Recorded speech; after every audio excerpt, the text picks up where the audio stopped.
Antes que nada, permítanme agradecer a las directivas de la institución por la invitación que me hicieran para venir a plantear y a reflexionar algunos temas de actualidad y de trascendental importancia. Al arribar a la institución, le decía al señor decano que me proponía hablar sobre un tema relacionado con los derechos humanos y que está a la orden del día y que nos interesa a todos los colombianos, y es el proceso de paz, que tiene que ver con los derechos humanos, que tiene que ver con el derecho internacional humanitario y que tiene que ver indudablemente con todos los colombianos, con todos y cada uno de nosotros, de las familias colombianas. Tal vez no exista ningún colombiano que no haya sufrido los rigores de la violencia, ya sea en la vida de alguno de sus familiares, ya fuere en la libertad, ya sea en cualquiera de los derechos. Por eso es que todos los colombianos, sin distingos, deseamos la paz. No puede pensarse que haya colombianos que deseen que esta fratricida confrontación se prolongue en el tiempo. Allí hay un consenso nacional, pero es indudable que para llegar a la paz se debe transitar de una circunstancia que ha generado la mayor de las desazones y del desconcierto en la institucionalidad. Todo el mundo admite y acepta que para salir de esta encrucijada debemos abocar lo que se ha denominado la justicia transicional.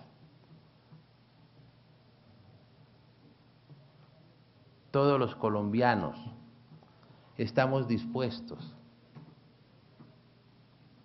a aceptar que esa justicia transicional implique máximos de verdad, medios de reparación y mínimos de justicia. Todos los colombianos aceptamos que no es viable aplicar el Código Penal, es decir, que para sancionar, que en la investigación y en la sanción de la clase de delitos que se han cometido, que se cometen en la guerra, se impongan sanciones de 40, de 50 años. En eso hay consenso, pero es indudable que en esa justicia transicional, y ustedes están estudiando derecho, muchos ya estarán abordando la ciencia penal, pero en eso que se llama la justicia transicional existen unos límites, y ahí empieza la discrepancia que incluso institucionalmente yo he manifestado en los últimos días. y voy a seguir manifestando en los próximos días. Y lo hago en ejercicio de mis roles constitucionales. Ustedes saben muy bien qué hace la Procuraduría, cuáles son sus funciones constitucionales. Vieja esta institución, tenemos 180 años de existencia, 183 años de existencia, fundada por el libertador Simón Bolívar. Quiso que existiera una autoridad, un órgano mejor, con autoridad y con independencia. Yo subrayo, con autoridad y con independencia. ¿Para qué? Para ser garante de las garantías ciudadanas, para defender y para promover los derechos fundamentales, para ser el representante de la sociedad y por ende de las víctimas, para defender el interés general y los derechos colectivos,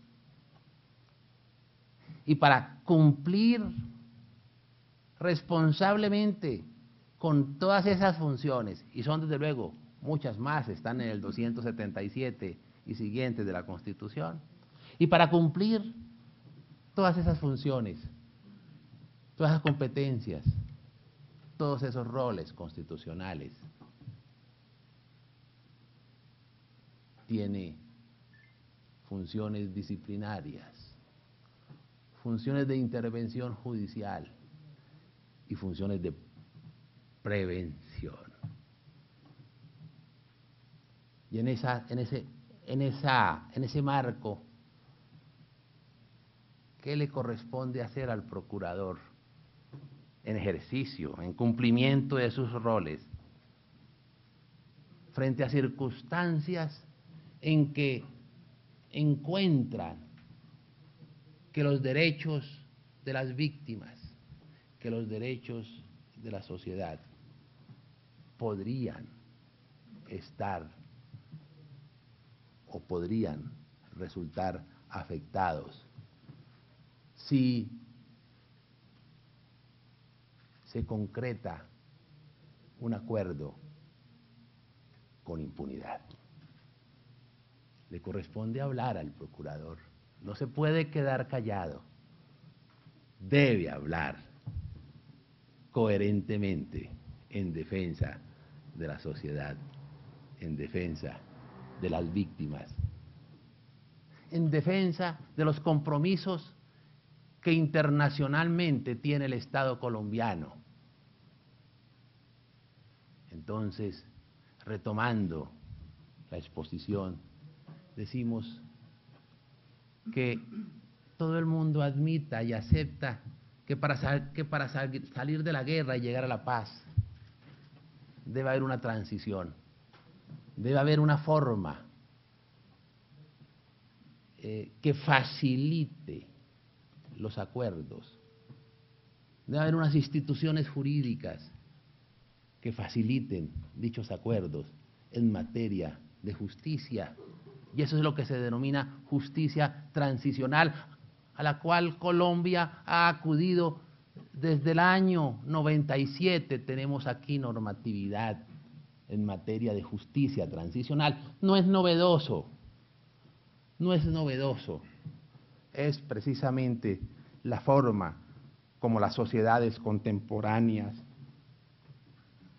se han ingeniado instrumentos jurídicos que faciliten los acuerdos en esa materia. Pero los acuerdos en esa materia implican que los responsables de delitos que se llaman delitos internacionales, es decir, delitos de lesa humanidad, crímenes de guerra y genocidios, sean investigados y sean sancionados.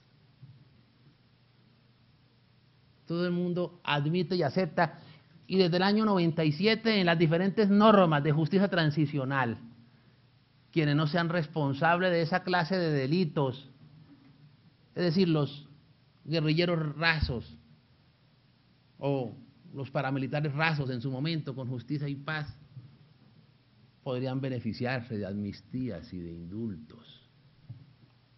Eso no es novedoso. Nadie está pidiendo acá que se aplique para este caso específico las normas del Código Penal, los 40 o 50 años frente a esa clase de delitos, no. Que se aplique la justicia transicional, verdad, justicia y reparación, pero en tratándose de la justicia, que no haya impunidad, e impunidad es que no sean sancionados con penas privativas de la libertad los autores de delitos de lesa humanidad y de crímenes de guerra. Lo que pasa es que el diseño actual del marco jurídico para la paz, tal como hoy aparece, genera impunidad. Y eso no es capricho del procurador, no es una actitud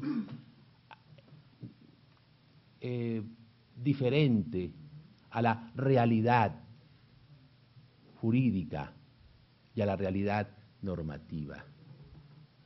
¿Qué es lo que dice el marco jurídico para la paz? No lo voy a leer, pero simplemente voy a hacer esfuerzos pedagógicos. Yo soy de vocación maestro. Llevo 30 años de profesor. Por eso es que me encanta asistir a los escenarios académicos y a los escenarios universitarios. Soy un profesor en comisión de servicios en la función pública. Pero entonces voy a hacer esfuerzos pedagógicos para que entiendan. ¿Qué es lo que dice el marco jurídico para la paz? Dice, mire, ¿cómo vamos a hacer para investigar y sancionar a quienes hayan sido responsables de los delitos que han afectado en esta guerra a nuestras familias, a los colombianos? Dice el marco jurídico, se seleccionarán algunos casos. De esos casos se seleccionarán algunos delitos sí y algunos delitos no. De esos delitos que se seleccionen, a algunos responsables sí y algunos responsables no. De aquellos responsables que se seleccionen, solamente los máximos responsables.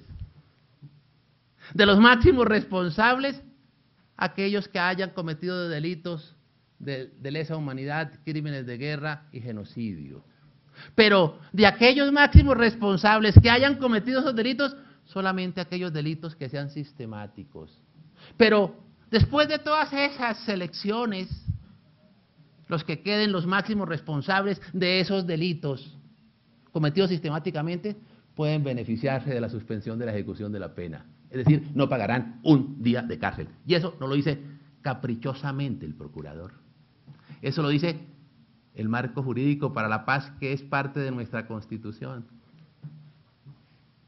Si eso no es impunidad, perdónenme, jóvenes, ¿qué es impunidad? Eso es impunidad acá en la China y en la Cochinchina.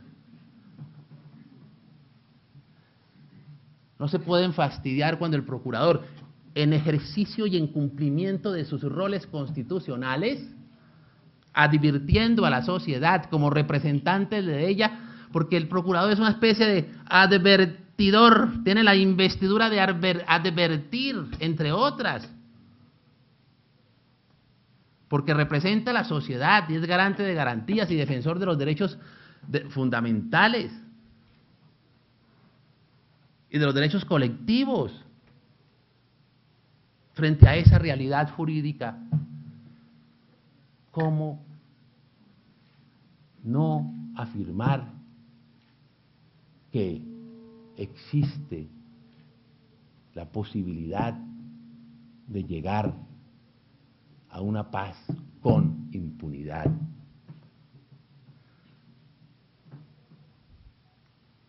Hace 2 meses, iniciando el mes de abril, presenté, no había dicho nada antes para que no me recusaran, para no tener que declararme impedido, aunque me molía la lengua por hacerlo. Pero ahora que ya presenté ese concepto ante la Corte Constitucional, diciéndole: señora Corte, usted hay una demanda contra el marco jurídico para la paz. Hay algunas frases que deben ser declaradas inexequibles, porque sustituye a la Constitución. Porque a la Constitución le corresponde no solamente el artículo 2, el artículo 12, el artículo 93, el artículo 229, el artículo 228,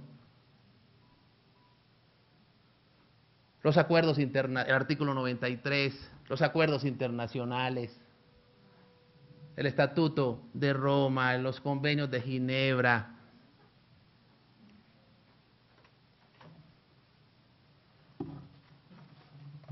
Para que no se me quede ninguno por fuera, prefiero acudir a la larga lista de convenios que Colombia ha asignado y que le obliga a investigar y sancionar esta clase de delitos.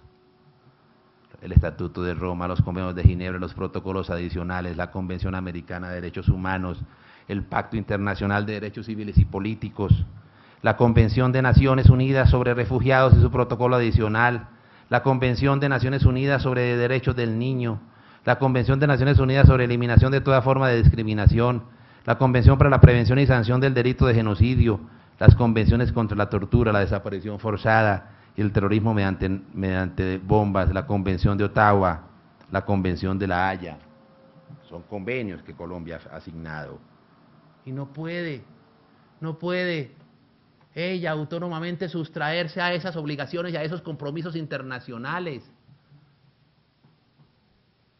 La Convención de Viena sobre el Derecho de los Tratados dice claramente en su artículo 27 que los Estados partes no podrán aducir decisiones internas para incumplir los convenios internacionales.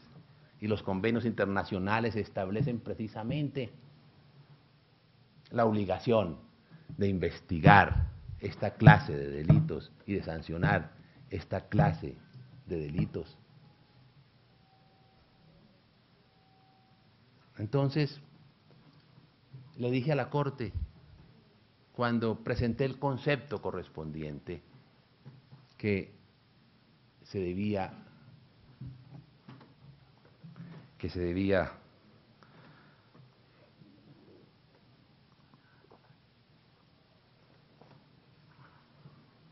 declarar inexequible, sobre todo aquella parte que dice que solamente los delitos de lesa humanidad cometidos sistemáticamente, porque los restantes, los restantes responsables de la comisión de otros delitos se beneficiarán igualmente de la renuncia de la persecución de la pena. Pero incluso los que hayan cometido esta clase de delitos sistemáticamente también se beneficiarán con la suspensión de la ejecución de la condena. No pagarán, como les dije, 1 día de cárcel. Y eso no es ser enemigo de la paz.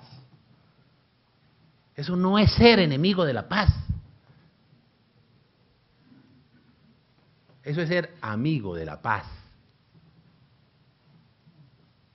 Eso es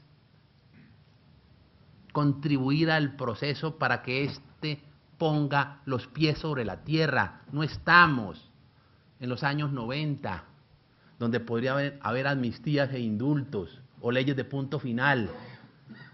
Aquí, los guerrilleros responsables de delitos de lesa humanidad, de crímenes de guerra, de genocidios, y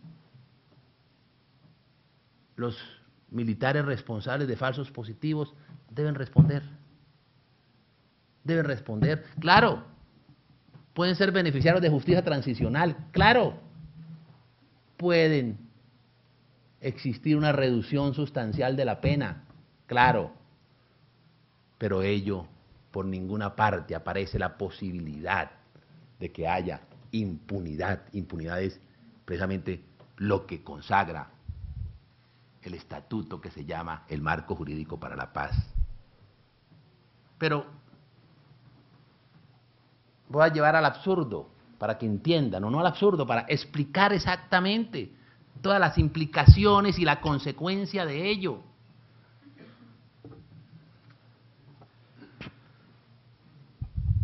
Delitos, por ejemplo, como la tortura, como la desaparición forzada, como el secuestro, como la violencia sexual, como el desplazamiento forzado, como el despojo de tierras, como la muerte después de haber depuesto las armas, como el reclutamiento de niños, como los tratos humillantes y degradantes. Todas esas conductas, si no fueron cometidas sistemáticamente, ni siquiera serán perseguidas. Y aquellas conductas como estas, cometidas sistemáticamente, serán perseguidas, sancionadas, pero al día siguiente, suspendida la ejecución. Se beneficiarán de la suspensión de la ejecución de la condena. Vuelvo y repito, aquí no se está pidiendo, nadie ha pedido el rigor del Código Penal.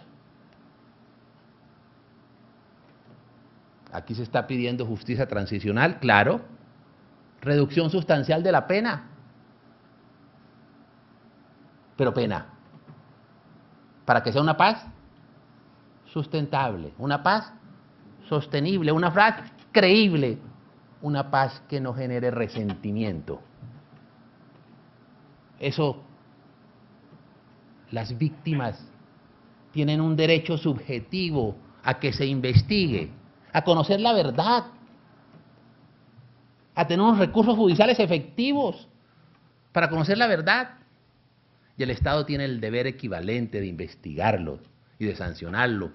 Claro, si queremos la paz, reduzcamos, hay una razonable impunidad, una razonable impunidad de una parte y de otra, pero razonable. Como pasó en Justicia y Paz. ¿Recuerdan en Justicia y Paz? Que los señores paramilitares recibieron penas entre 5 y 8 años, ¿o no? Y yo recuerdo, tal vez no traje ese documento, bueno, pero de memoria, voy a fiarme de memoria, aunque a mi edad ya no es fácil fiarse de la memoria.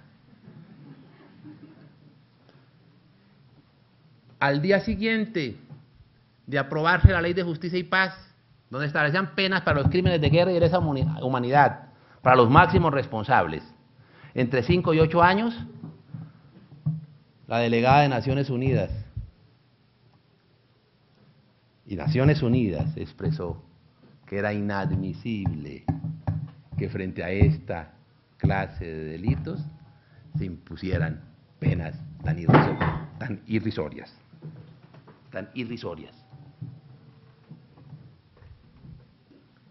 Con 7, con 8 años. Y con estas amnistías y con estos indultos enmascarados. Porque eso, cuando aquí hay amnistías e indultos enmascarados, cuando indudablemente se establece que podrán ser beneficiarios de la suspensión de la ejecución de la pena. El Estatuto de Roma. El Estatuto de Roma, en su preámbulo, señala que con el fin de garantizar la derrota a la impunidad, los estados partes, los estados que firman, Colombia junto a 144 países firmó, se comprometen a investigar y a sancionar los delitos cuya competencia tendría la Corte Penal Internacional, que son genocidio, crímenes de guerra y delitos de lesa humanidad. Y establece después en su artículo 17 que adquirirán competencia si el Estado no investiga ni sanciona, o si investiga y sanciona, pero su propósito es sustraer al responsable de esos delitos de responsabilidad. ¿Y qué es? Investigarlo, sancionarlo e inmediatamente beneficiarlo de la suspensión de la ejecución. Habilitamos de inmediato la jurisdicción universal, la justicia universal.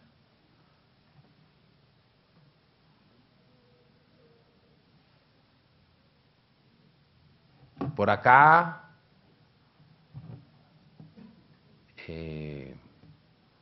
está en Colombia el juez Baltasar Garzón. Él no ejerció la jurisdicción universal con un gobernante suramericano, precisamente por estos eventos. La jurisprudencia de las cortes internacionales, del sistema interamericano de los derechos humanos, la sentencia en el caso de la Cantuta Barrios Altos contra el Estado peruano, o la sentencia al Monacid contra el Estado chileno. Por estas mismas razones, por amnistías o indultos a esta clase de delitos. Aquí no se les llama así, no se les llama así, pero en la práctica, materialmente, eso es.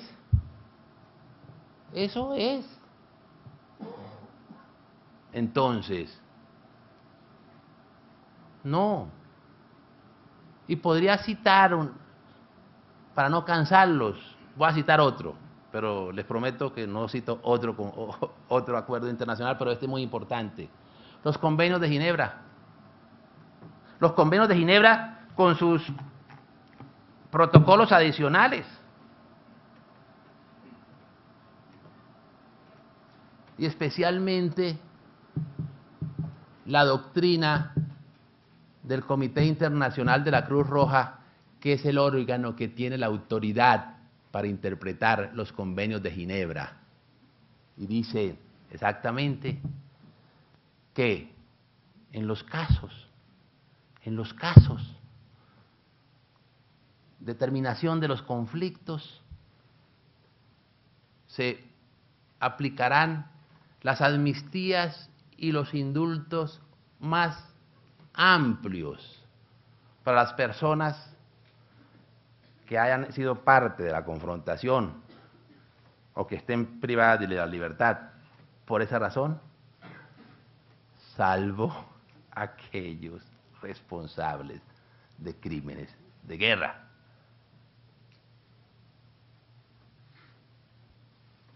Esos son convenios que Colombia ha firmado y no se pueden escandalizar cuando el procurador señala y advierte en defensa de la sociedad y en defensa de las víctimas y procurando una paz sostenible, que no puede existir una paz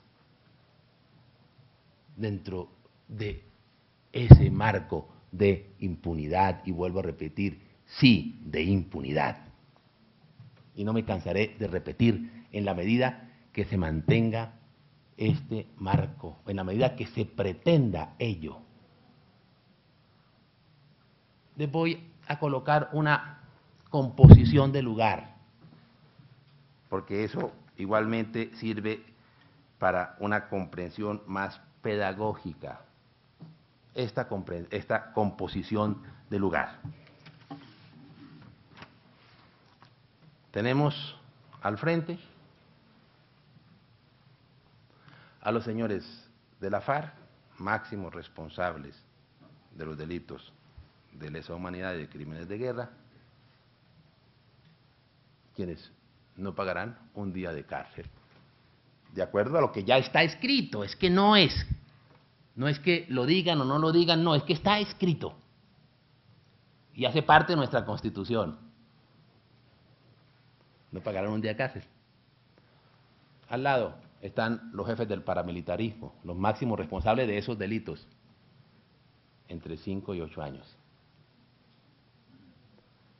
Al lado, los militares responsables de falsos positivos pagarán 40 años. Y al lado de ellos también los responsables de los que perturben actos oficiales pagarán entre 4 y 8 años. Los que manejan ilícitamente especies exóticas, entre 4 y 9 años.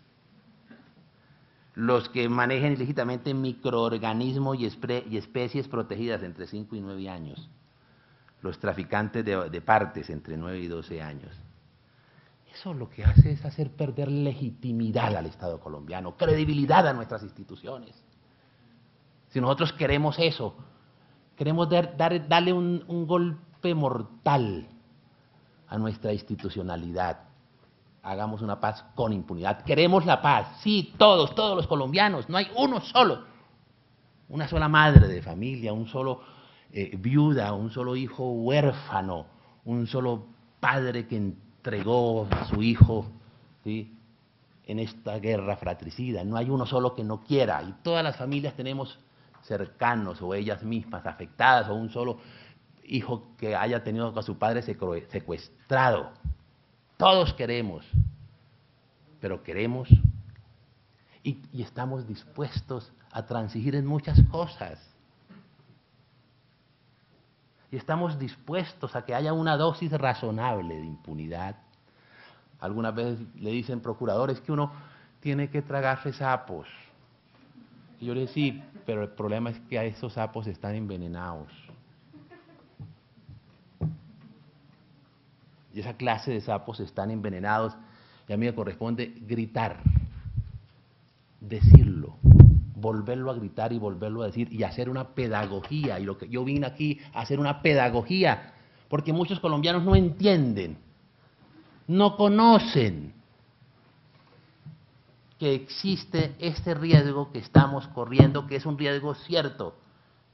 Y cuando dicen que el procurador está diciendo mentiras o que está desinformando,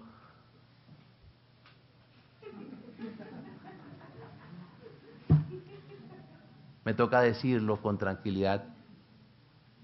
Lean la Constitución, el marco jurídico que aprobaron hace 6 meses, que yo aspiro que sea declarado inexequible en sus partes que impliquen riesgos para los derechos de las víctimas y riesgos para la sociedad. Si no es así, le hice un daño, rector, excúseme. Le rompí un vaso.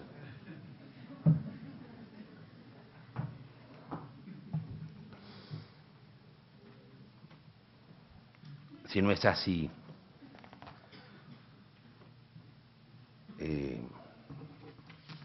me corresponde acudir a los escenarios internacionales. ¿Acudir a dónde? En principio al sistema interamericano de derechos humanos, para que cautelarmente nos digan si esta norma responde a los mínimos internacionales, de acuerdo a la jurisprudencia por ellas diseñada para los casos latinoamericanos, para los casos de Perú y de Chile y de otras latitudes.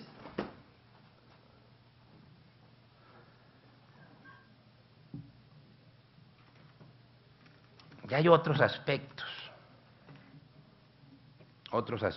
que sería importante advertir.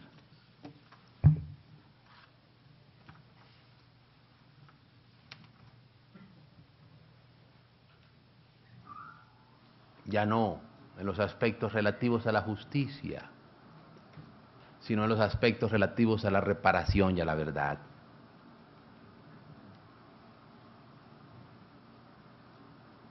La FARC deben entregar las rutas del narcotráfico. Ellos son narcotraficantes, ¿o no? Desde hace 30 años el Estado colombiano nos ha dicho y nos ha demostrado fehacientemente en la lucha contra el narcotráfico que hoy los carteles de la droga son manejados por las FARC. Deben entregar las rutas del narcotráfico. Claro que ahora, como van a legalizar la droga, ¿a quién le van a comprar la droga? A la FARC. Pero bueno, allá no lleguemos porque dicen que bueno, que me estoy metiendo en otros temas, entonces eso lo dejemos para otra charla. Que es importante hablar un poco de ese temita de la legalización de la droga, porque ahí hay mucho sofisma, ¿sí? Bien, pero ellos son narcotraficantes entonces, y tienen que entregar las rutas del narcotráfico. Tienen que entregar las mapas de minas antipersonales, toda la georreferenciación correspondiente. En Colombia hay 1 millón de minas quebrapatas sembradas por la FARC. Tienen que entregar las tierras despojadas, porque ellos son los mayores despojadores del país. Yo le creo al exministro de Agricultura, al doctor Juan Camilo Restrepo, cuando hablaba de más de 800.000 hectáreas que la FARC había despojado. Nos deben dar la ubicación de los desaparecidos. ¿En qué fosas están los desaparecidos, por ellos secuestrados y muertos? Le deben entregar a las familias colombianas los secuestrados.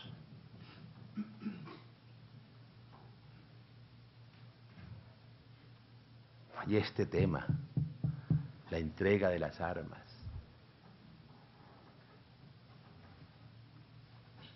Ellos sostienen reiteradamente que no van a entregar las armas.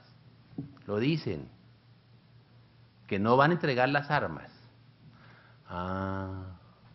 No van a entregar las armas. Se ingeniaron la dejación de las armas. Van a mantener las armas hasta que se cumpla el último de los acuerdos pactados por el gobierno. Nunca van a entregar las armas entonces. O pasarán años y años sin que entreguen las armas, porque siempre habrá una justificación para no entregarlas. Entonces, que nos expliquen cómo van a garantizar la no repetición. No van a entregar las armas, pero van a hacer política. Perfecto.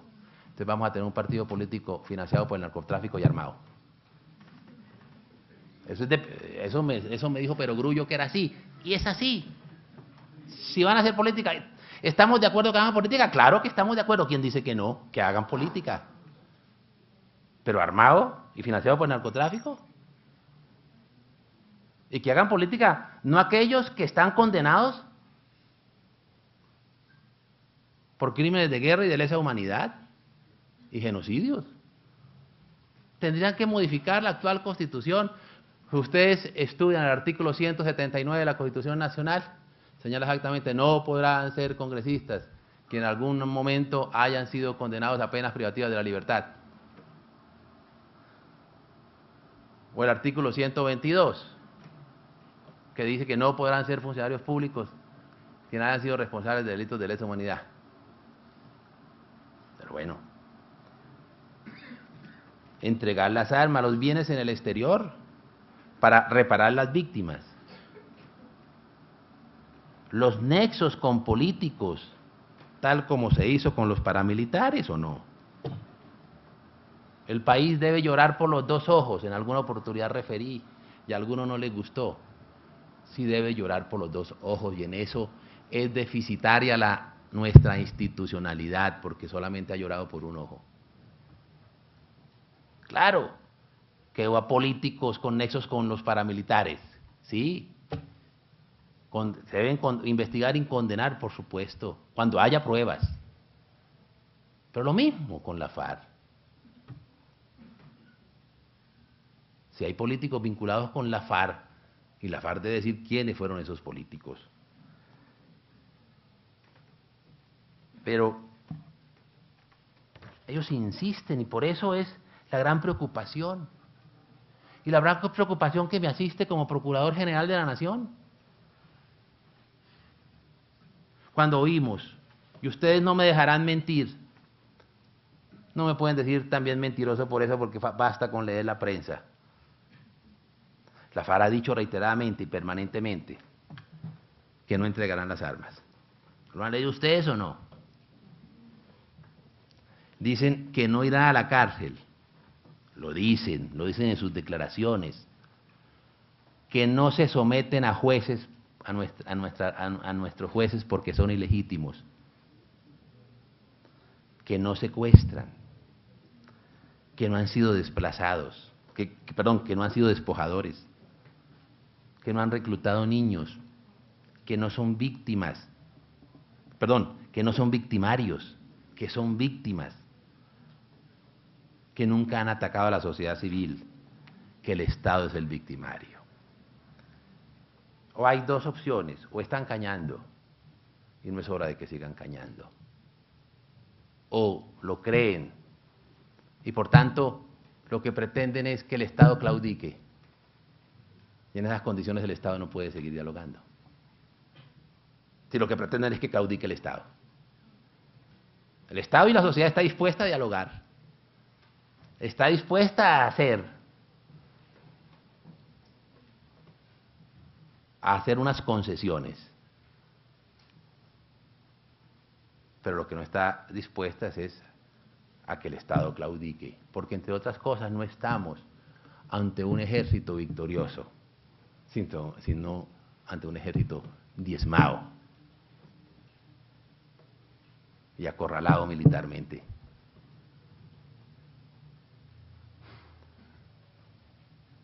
Estas eran las consideraciones que muy esquemáticamente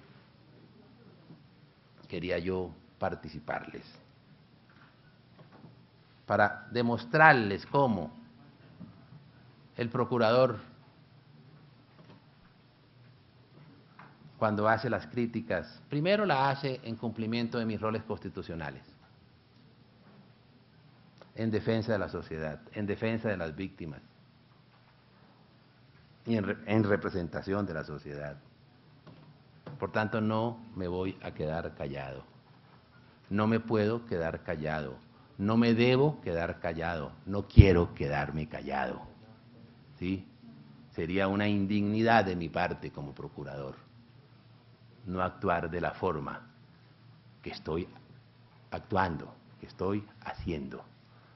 Y en ello considero que en representación de la sociedad estamos haciendo una contribución al proceso de paz, porque le estamos diciendo al gobierno que esto tiene límites, que esto no es el primer día de la creación institucional, que hay unos límites, que hay unos compromisos internacionales, que esos compromisos internacionales deben observarse,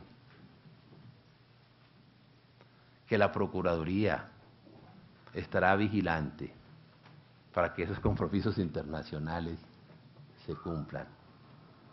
Y en esa forma se estará contribuyendo a este proceso, porque se estará aspirando a que haya una paz con verdad, con justicia y con reparación.